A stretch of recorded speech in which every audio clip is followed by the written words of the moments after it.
The two surviving roommates, that would be Dylan and Bethany.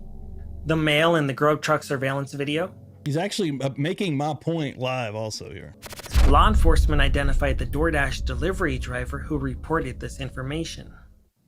Did you hear what I just said, ladies and gentlemen? I simply read what was in the arrest affidavit. But did you read between the lines and catch what it actually said? Law enforcement identified the DoorDash delivery driver who reported this information. Digging online, it wasn't too hard to find multiple times. This article right here from New York Post, and right here, authorities noted that law enforcement interviewed an unidentified, as he was saying, look at between the lines, authorities noted that law enforcement interviewed an unidentified DoorDasher delivery driver who shed light on the timeline and was eliminated as a suspect. This guy, this DoorDasher, who I do not think was Bryan Kohberger, did not want to get their identity out there, and for good reason. A handful of people out there have confusingly thought that the DoorDash driver was cleared. They say this is public information and we've all known this already. Well, let's check out the official Moscow, Idaho website and see what it has to say for itself.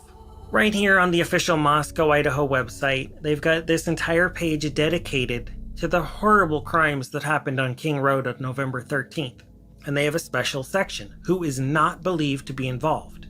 When we click it, I'm going to run down this list very quickly about who's not believed. This list right here, we're going to get into this list. Believed to be involved. The two surviving roommates, that would be Dylan and Bethany. The male in the Grove truck surveillance video.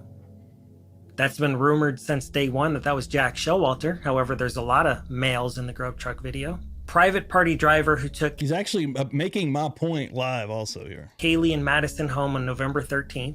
That was rumored since day one that was an Uber driver, but then it changed to apparently it was just a good citizen that just helped out sorority girls and fraternity boys. Any individual at the residence when 911 was called. The individual on the lease who moved out of the residence before the school year started and was not present at the time of the incident. Another girl was on the lease at that home, but she moved out previously in the year. The male or his friend who was thought to be a possible stalker and followed Kaylee into the parking lot of a local business in October of 2021. Or the female associate professor and chair of the history department at the University of Idaho suing a TikTok user for defamation. What do all of these people have in common? This is on the website, the Idaho website. At this time in the investigation, detectives do not believe the following are involved. The two surviving roommates, as he said. Male in the Grub truck surveillance video.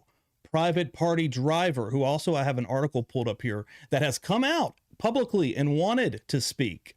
Mind you, not an unidentified person.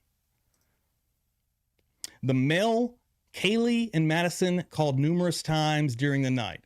Jack. Any individual at the residence when 911 was called. Anyone. The individual on the lease when he moved out. All these people, what they have in common is they were all attacked by the internet.